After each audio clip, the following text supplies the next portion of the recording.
வாழ்த்துதல். என் தேவன் நல்லவராயிருக்கிறார். அன்பு பிள்ளைகளே, தேவன் இன்றைக்கும் உங்களுக்கு ஒரு நன்மை செய்வார். ஒரு மகிமையான அற்புதங்களை செய்கிற நல்ல ஆண்டவராய் இருக்கிறார். உங்களோட வாழ்க்கையில பெரிய மாற்றங்கள், பெரிய ஆசீர்வாதங்களை தேவன் கொடுக்க இன்றைக்கும் அவர் மகா மேன்மை உள்ள கடவுளாய் இருக்கிறார். நம்மளுக்கு ஆசீர்வாதத்தை கொடுப்பதற்காகவே நம்முடைய ஆண்டவர் இந்த பூலகத்திற்கு தம்மை தாழ்த்தி மனித ரூபம் எடுத்து மனித சாயலானார் என்று சொல்லி பார்க்கிறோம். கர்த்தருடைய பிள்ளைகளே, கர்த்தர் நமக்கு எப்பவுமே ஆசீர்வாதங்களை கொடுக்கிறவர் அல்லவா? நம்முடைய தேவைகளை பார்த்து நம்முடைய தெய்வம் பெரியவர் அல்லவா? நம்மோடு கூட இருந்து நம்முடைய வாழ்க்கையில பிரதான மாற்றங்களை கொடுத்து நம்மை சரித்திரத்தில் சான்று பகிர்கிறவரா தேவன் என்னையும் உங்களையும் மாற்ற இன்றைக்கும் மகிமை உள்ள கடவுளாய் இருக்கிறார். இந்த நாளிலும் இந்த காலையில நீங்கள் எதிர்பார்க்கிற வண்ணமாய் தேவன் உங்களோடு பேச போகிறார். தேவனுடைய வார்த்தைக்கு நாங்கள் செவிசாய்ப்போமா? நாங்கள் அப்போஸ்தலர் நடவடிக்கைகள் 27வது அதிகாரம் 24வது வசனம் இப்படியாய் சொல்லுகிறது. பவுலே, பயப்படாதே, நீ ராயனுக்கு முன்பாக நிற்க வேண்டும். இதோ உன்னோடு கூட யாத்திரை பண்ணுகிற யாவரையும் தேவன் உனக்கு தயவு பண்ணினார் என்றான் என்று சொல்லப்படுகிறது. அன்பு பிள்ளைகளே, தேவன் இந்த இடத்திலே அருமையாய் பவுலை தைரியப்படுத்துகிறார். பவுல் என்கிற மனிதரை குறித்து உங்களுக்கு தெரியும். இவர் கமாலியலுக்கு கீழ் கல்வி கற்று ஒரு பெரிய சிறந்த கல்விமான், ஒரு பெரிய பண்டிதர் என்று கூட நாம் சொல்ல முடியலாம். இவர் ஒரு மிகவும் வைராக்கியமான ஒரு ஜூத குலத்தை சேர்ந்தவர். ஆண்டவருக்கு வைராக்கியத்தோடு செயல்பட்ட ஒரு தேவ மனிதர். தேவன் அவரை சந்தித்தார். தேவன் அவருடைய வாழ்க்கையில பெரிய காரியங்களை செய்தார். அவருடைய வாழ்க்கையிலே பட்டணங்கள் தோறும் அவருடைய பணிகளிலே தேவன் நடக்க வேண்டிய சில காரியங்களை குறித்து பவுலோடு பேசிக் கொண்டிருக்கிறார். இப்பொழுது ஒரு கப்பல் பிரயாணத்தை மேற்கொள்கிறார்கள். அந்த கப்பல் மிகவும் சேதப்படத்தக்கதாய் அந்த காற்றும் அலைகளும் கொந்தளிப்புகளும் அங்கே படகிலே மிக வருத்தத்தை உண்டாக்கினது. அந்த இடத்தில் எல்லாரும் பயந்து போய் இருக்கிற பொழுது பவுல் எழுந்து நின்று திடன் சொல்லி தைரியப்படுத்தினார். ஆண்டவர் பவுலுக்கு கொடுத்த வார்த்தை தான் அவ்வளவு பிரச்சனையின் நடுவிலும் தைரியமாய் நிற்க பவுலை வைத்தது. அந்த இடத்திலே பவுலுடைய வாழ்க்கையிலே அவர் ராயனுக்கு முன்பதாக நிற்க வேண்டும் என்பது தேவனுடைய தீர்மானம். எனவே அவர் தைரியம் கொள்ளுகிறார். தேவன் என்னை குறித்த இடத்தில் குறித்த நேரத்தில் அவர் கொண்டு போய் சேர்ப்பார். அந்த இடத்தில் நான் தேவனுடைய வார்த்தையை சொல்ல வேண்டும். ராயனுக்கு நான் தேவனுடைய காரியங்களை பேச வேண்டும். எனவே தேவன் இந்த கடல் பயணத்தில் என்னை இந்த இடத்தில் கைவிடப் போகிறது இல்லை. நான் இந்த இடத்தில் மரித்து விடப் போகிறது இல்லை.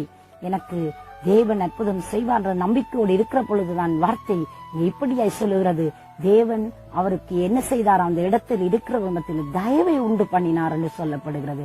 அன்பு பிள்ளைய, இந்த வாழ்க்கையில நானும் நீங்களும் நினைக்கலாம், சில வேளையில நாங்க நினைக்கிற வண்ணம் அது நடக்காமல் போகும். நம்முடைய வாழ்க்கையில நாங்க எண்ணுகிற மாதிரி சில நேரத்துல அது எப்பவுமே இருந்தது இல்லைங்க. கடவுள் எதை நினைக்கிறாரோ, கடவுள் நம் வாழ்க்கையில் என்ன நோக்கம் வைத்துகிறாரோ அந்த பாதையின் வழியாய்த்தான் நானும் நீங்களும் பயணிக்கப்படுகிறோம், பயணித்துக் கொண்டே இருக்கிறோம். இன்றைக்கும் பவுலுடைய வாழ்க்கை எங்களுக்கு ஒரு பெரிய உதாரணமாய் இருக்கிறது. அவர் ஆண்டவரை எதிர்த்த நாட்கள் இருக்கிறது.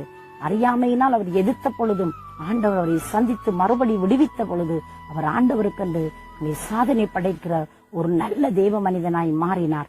அந்த மனிதனை வந்த ஆபத்துக்கள், வந்த நிந்தனைகள், அங்கே கல்லறிந்து அவன் செத்து போய் விட்டான் என்று சொல்லி அவரை போட்ட பொழுதும் அவர் எழுந்திருந்து தேவனுடைய திருப்பணியை சரியாக செய்து முடித்தார் என்று சொல்லி சரித்திரத்தில் நாங்கள் பார்க்கிறோம்.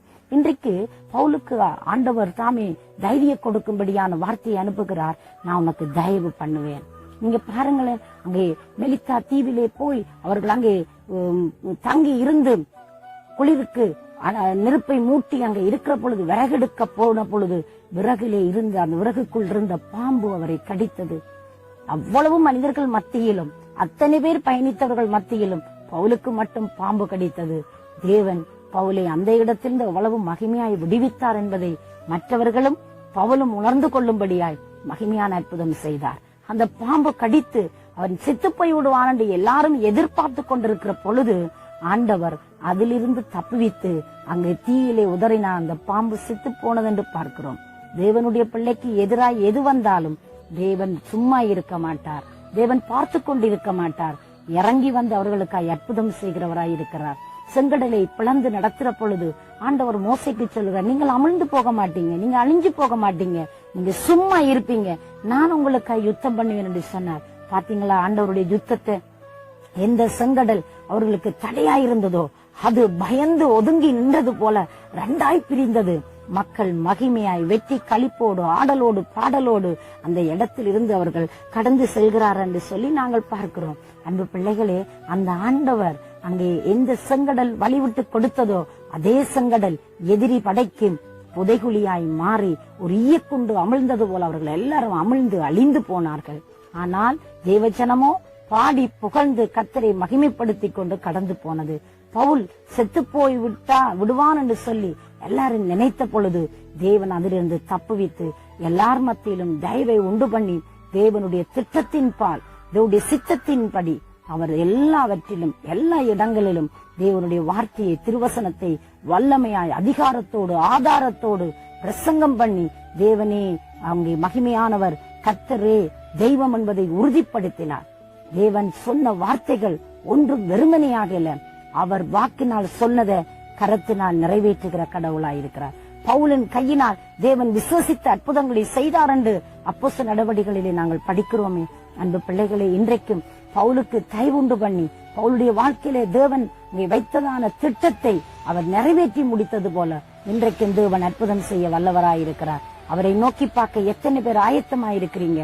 உங்களுக்கு எந்த இடத்தில் தயவு வேண்டும், எந்த இடத்தில் இரக்கம் வேண்டும், எந்த இடத்தில் சுகம் வேண்டும், எந்த இடத்தில் பலன் வேணும், தேவன் உங்களை கொண்டு செய்யும் காரியம் அளவு உங்களை கைவிட மாட்டார். உங்களுக்கு எப்பவுமே தேவன் அதிசயங்களை அற்புதங்களை செய்கிறவராயிருக்கிறார். அவர் சொன்னதை செய்கிறவர், செய்கிறதையே சொல்லுவார்.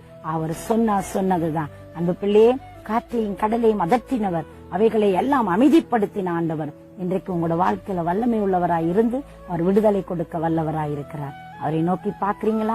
அவரை நோக்கி பார்க்கிற பொழுது தேவன் அற்புதத்தையும் அதிசயத்தையும் செய்து உங்களை கனம் பண்ணுவார். நான் உங்களுக்காக ஜெபிக்கட்டுமா? எங்களை நேசிக்கிற சர்வ வல்லமை உள்ள நல்ல ஆண்டவரே, இயேசுவின் நாமத்தினாலே உங்களுடைய பிள்ளைகள் உண்மை பார்க்கிறார்கள்.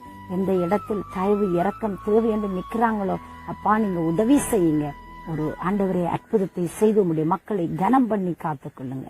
இயேசுவின் நாமத்தை ஜெபிக்கிறேன் ஜீவனுள்ள நல்ல பிதாவே, ஆமென், ஆமென். தேவன் தாமே உங்களை நிறைவாய் ஆசீர்வதிப்பாரா.